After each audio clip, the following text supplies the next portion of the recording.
جب ابراہیم علیہ السلام نے قوم کو توحید کی دعوت دی کہ پتھروں کے بنے ہوئے بتوں کو مت پوجو، یہ کچھ بھی نہیں ہے، ان کو تو تم اپنے ہاتھوں سے بناتے ہو، تم اس خدا سے ڈرتے نہیں ہو جس نے تمہیں پیدا کیا ہے، اس کا عذاب نہ تم پر آ جائے.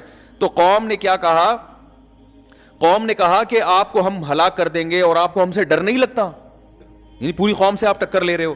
تو ابراہیم علیہ السلام نے کیا فرمایا؟ کیف اخاف ما اشرکتم ولا تخافون انکم اشرکتم باللہ. تم اللہ کے ساتھ ان بتوں کو شریک کر کے اللہ سے نہیں ڈر رہے ہیں بھائی، جو تمہیں عذاب دے سکتا ہے، اور میں تم سے ڈرنا شروع کر دوں. ڈرنا تو پہلے تمہیں چاہیے نا، مجھے تو اس کے بعد ڈرنا چاہیے. تم اپنی برائی پر اتنے طاقتور ہو کہ تمہیں تو عذاب کا یقین ہونا چاہیے، اللہ مار دے گا تمہیں، ہلاک کر دے گا، دنیا میں نہیں تو آخرت میں. اس برائی پہ تم ایسا ماشاءاللہ تم اپنی طرف سے ایک اصطلاح میں کہہ رہا ہوں، ایسا ڈٹ گئے اور مجھے مشورہ دے رہے ہو کہ میں لچک دکھاؤں. تو جب بھی بے دین لوگ آپ کو برائی میں گھسیٹیں تو آپ بولیں جتنا زور یہ گھسیٹنے میں لگائے گا نا، میرا پلہ اس سے بھاری رہے گا، اتنا زور میں نہ جانے میں لگاؤں گا. کیا خیال ہے بھائی جان؟ غلط کہہ رہا ہوں تو بتا دو یار، اگلے ہفتے نہیں کروں گا بیان. ڈھیلا پن ہے دینداروں میں، یہ غلط ہے، پھر وہی کر جار بھی رہتے ہیں. اصل میں وہ ہماری پھپھی تھیں، ابھی پرانی پھپھی تھی، ہو گئی تھی، ان کی بیٹی کی ایک ہی پھپھی رہ گئی ہے، ان کی ایک بچی کی شادی تھی. ایکچولی وہ ڈانس گانا تھا تو میں نظر نیچی کر کے بیٹھا ہوا تھا. تو اب دیکھیں نا، رشتہ داری بھی اسلام میں ایکچولی یہ سب ٹوپی ڈرامے لگا کے، او بھائی یہ اللہ کا دین ہے، یہ اللہ کا قانون ہے، اس میں لچک نہیں ہے. دیکھو اللہ نے قانون آسان بنایا، لچکدار نہیں بنایا. قانون آسان بنایا، لچک نہیں رکھی. لچک اور آسان میں فرق بتاؤں کیا ہے؟ دیکھو اللہ نے کہا کہ کھڑے ہو کے نماز نہیں پڑھ سکتے تو کیسے پڑھ لو؟ بیٹھ کے نہیں پڑھ سکتے تو لیٹ کے. اب آپ نے کہا جب اتنی آسانیاں دی ہیں تو چلو آج نہیں پڑھو. بھائی نہ پڑھنے کا آپشن، پڑھنی تو پڑے گی. کھڑے ہو کے نہیں پڑھ سکتے، بیٹھ کے نہیں پڑھ سکتے، لیٹ کے. میں پڑھوں گا ہی نہیں. کہ جب اتنی اللہ نے آسانیاں رکھ دی ہیں تو اس کا مطلب اللہ تعالیٰ کو نماز کی کوئی اتنی اہمیت نہیں ہے. اسلام تو ایک وسیع مذہب ہے، اسلام تو آسانیاں دے رہا ہے. جب کھڑے ہو کے نہیں پڑھ سکتے تو بیٹھ کے، تو اس کا مقصد تھا آسانی. تو اب مجھے پڑھنے میں ہی بڑی مشکل ہو، کیونکہ لیٹ کے بھی وضو تو بہرحال کرنا پڑے گا نا. آج ہی کا مسئلہ ہے، کسی کو میں نے بتایا بھائی وضو تو کرنا پڑے گا. کیسے؟ میں نے کہا بھائی اپنے کسی خادم سے بولو بھائی تسلا لے کر آئے، وہاں پانی میں آپ کو وضو کرائے، لوٹا لے کے کسی بھی طریقے سے وضو کرائے، تو کرانا پڑے گا. اچھا پھر اسلام نے آسانی رکھی، وضو نہیں، پانی نہیں ہے تو کیا کرو؟ تیمم. لیکن پانی نہ ہو یا پانی نقصان دے رہا ہو، واقعی لوگ سردی میں نہاتے نہیں ہیں تو بھائی گرم پانی سے نہاؤ. تیمم جائز تھوڑی ہے آپ کے لیے. قرآن نے صاف کہا ہے پانی نہ ملے تو ہے، یہ تو آپ کے پاس تو پانی موجود ہے، چولہا بھی موجود ہے، گیزر موجود ہے، تو گرم پانی سے نہاؤ نا. گرم پانی سے کوئی بیمار نہیں ہوتا.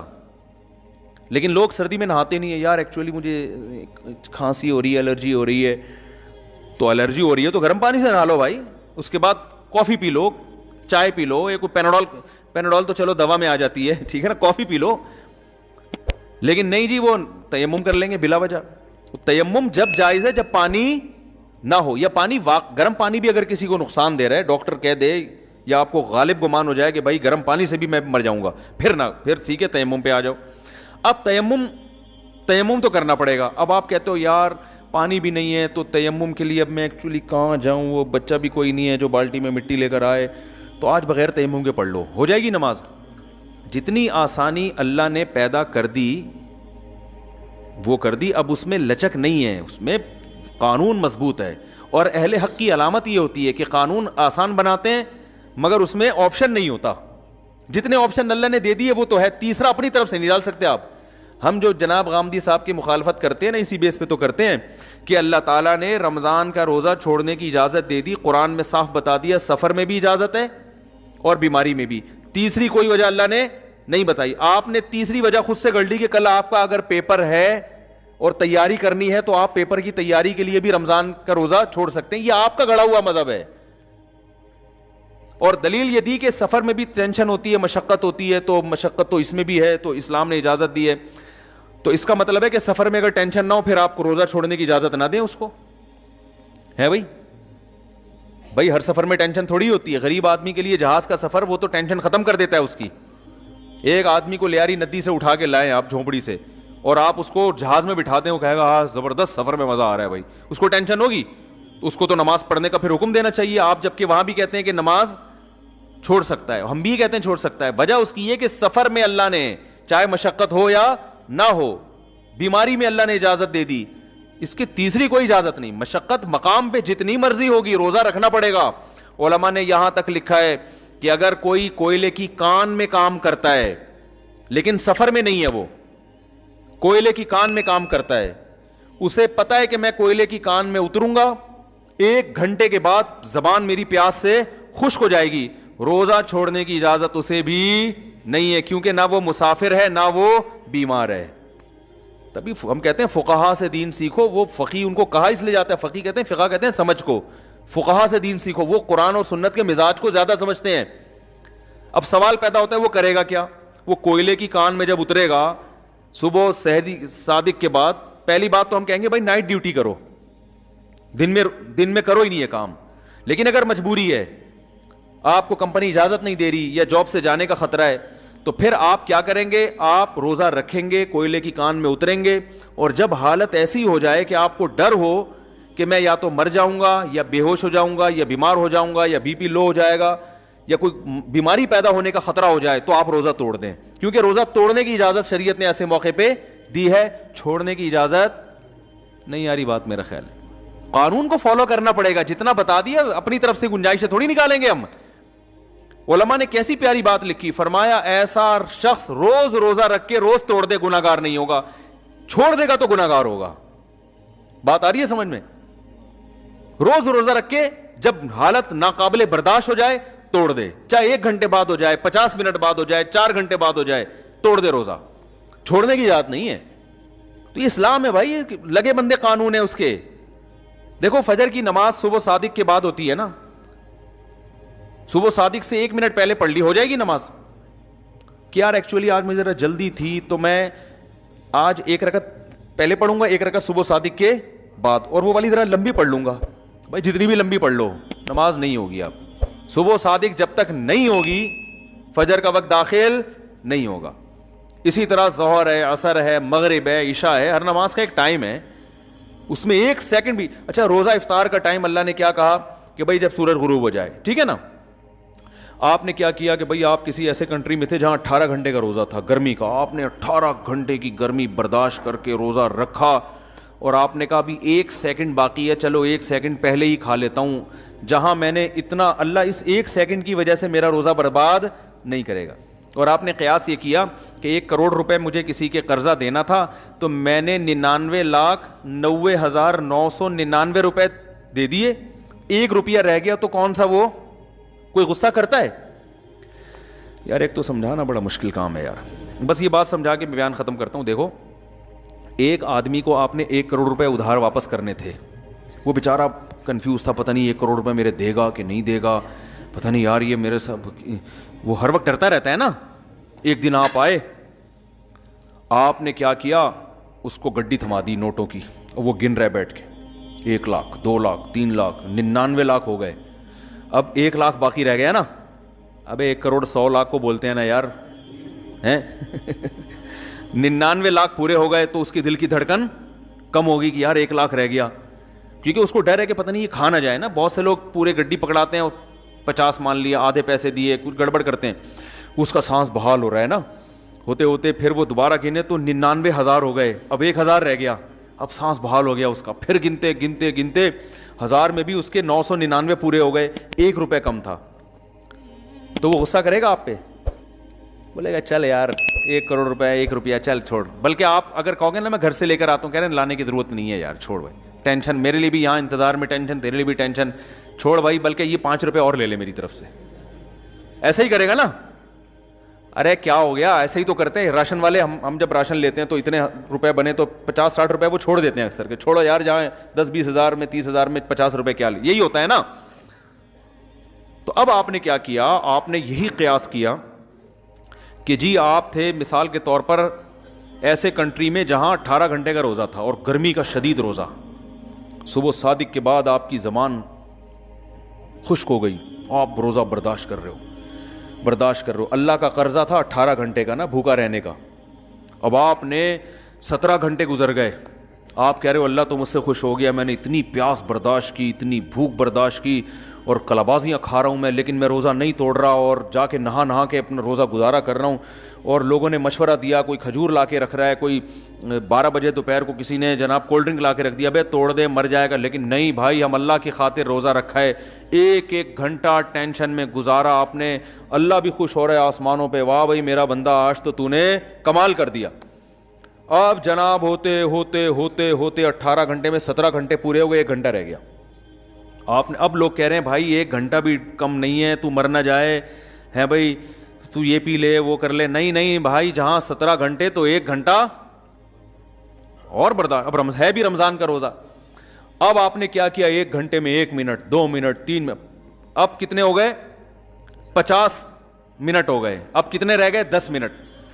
لوگ کہہ رہے ہیں یار 10, آپ کی حالت غیر ہو گئی نا, بی پی لو ہو گیا, اب آپ مرنے والے ہو گئے, عجیب سی کنڈیشن ہو گئی. لوگ کہہ رہے ہیں روزہ توڑ دے, آپ کہہ رہے ہیں نہیں اللہ کی خاطر, آپ کو پتہ ہے میں مروں گا نہیں, نہ بیمار ہوں گا, یہ آپ کو اطمینان ہے. وہ تو کیونکہ بیماری کا خطرہ ہو پھر تو توڑنا جائز ہے نا, بس کمزوری ہو گئی بہت زیادہ جو روزوں میں ہوتی ہے. پڑے ہوئے ہیں آپ ویکنس سے, کمزوری سے پڑے ہوئے ہیں. لوگ کہہ رہے ہیں پی لے, نہیں بھائی جہاں اتنا برداشت کیا ہے 1 منٹ اور, اب 1 منٹ میں 1 سیکنڈ 2 سیکنڈ 3 سیکنڈ 58 سیکنڈ ہوئے تھے. آپ نے کہا جہاں اتنا اللہ کے لیے میں نے برداشت کیا, اب 2 سیکنڈ رہ گئے, اب کھا لو. تو اب اللہ مجھے تھوڑی پکڑے گا, وہ بولے گا جہاں تو نے اتنے گھنٹے میرے لیے بھوک پیاس برداشت کی ہے, تو 2 سیکنڈ میری طرف سے تجھے کیا ہیں بھائی, معاف, کھا لے. آپ نے کھا لیا, متزل العالیہ نے روزہ بالآخر کھا لیا.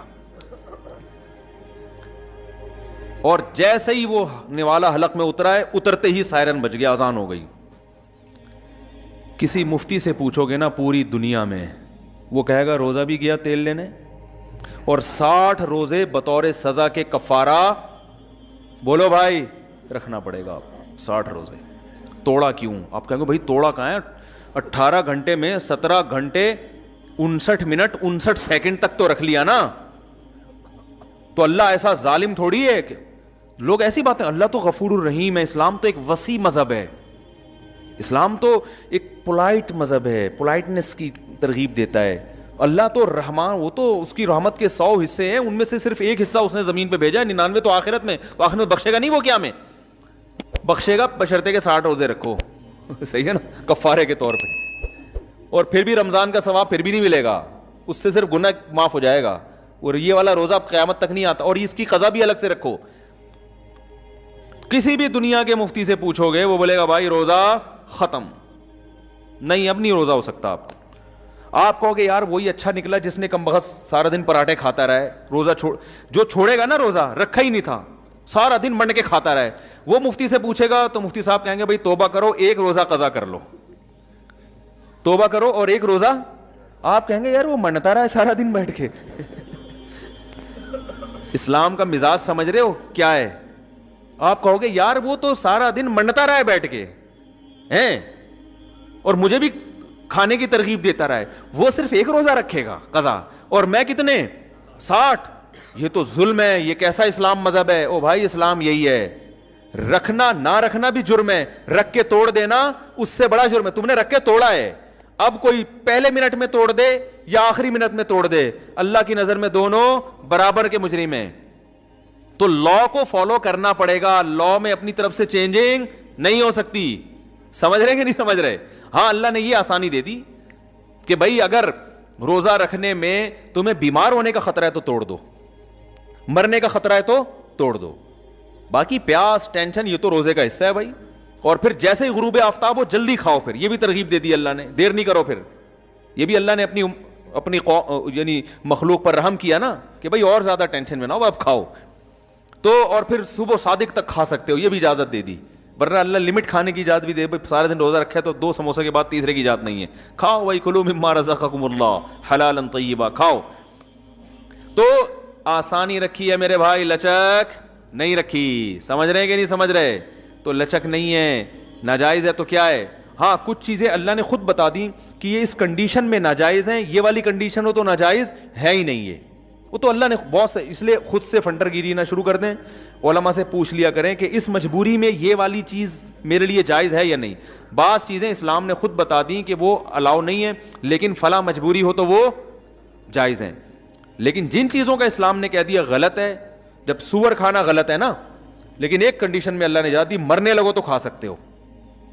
اب کیا ہو رہا ہے, لوگ یورپ میں جاتے ہیں, وہاں ان کو حلال نہیں ملتا تو مشینی ذبیحہ کھا رہے ہوتے ہیں. ہم ان کو کہتے ہیں بھائی مشینی ذبیحہ تو جائز نہیں ہے, جو مشین سے ذبح ہو رہی ہے نا مرغیاں, اس پہ اللہ کا نام نہیں لیا جا رہا, انسان اللہ کا نام لے, مشین کے اللہ کے نام لینے سے حلال نہیں ہوگا.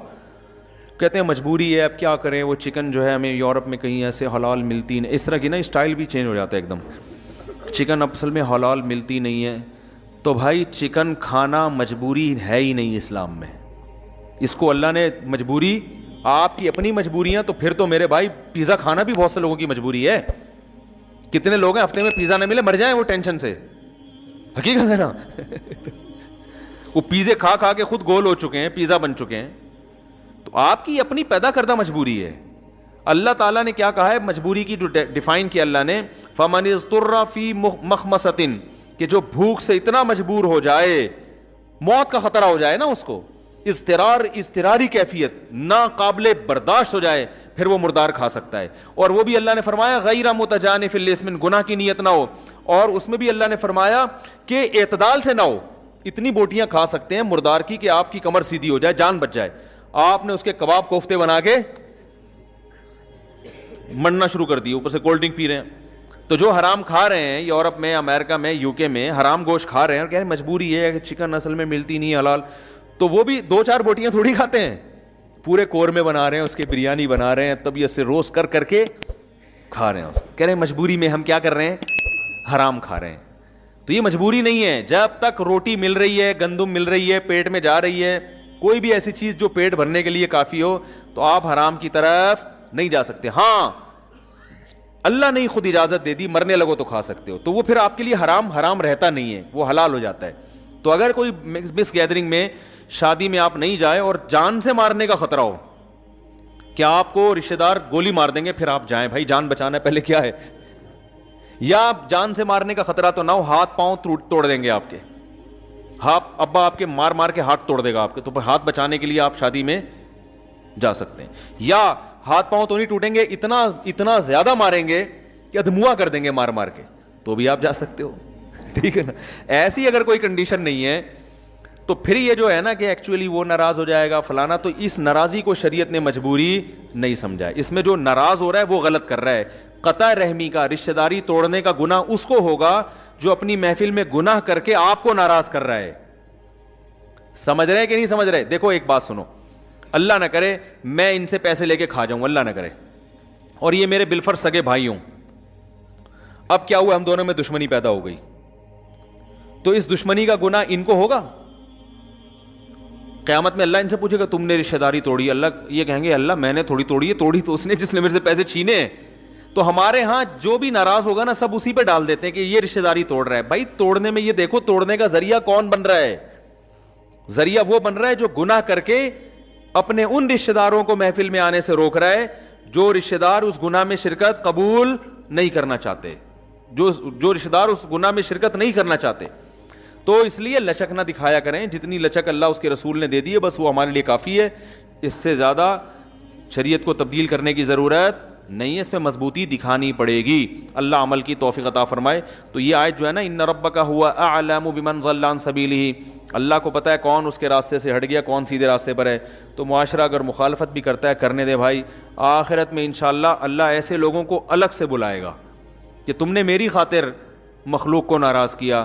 تو آج یقیناً اللہ اس کا بہترین بدلہ دے گا, کیونکہ اللہ بھی یہ چیز دیکھ رہا ہے. اللہ کا نام ہے شکور. شکور کہتے ہیں تھوڑے پہ بہت زیادہ دینے والا.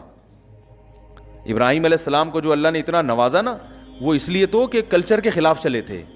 جو کلچر کی غلط چیزیں تھیں ان کو ابراہیم علیہ السلام نے فالو نہیں کیا, اگینسٹ چلے کلچر کے. تو کلچر کی مخالفت میں بڑا ثواب ہے, ہاں بشرطے کہ کلچر غلط چیز پہ جا رہا ہو. کلچر میں ساری چیزیں غلط نہیں ہوتی ہیں, کچھ چیزیں صحیح بھی ہوتی ہیں.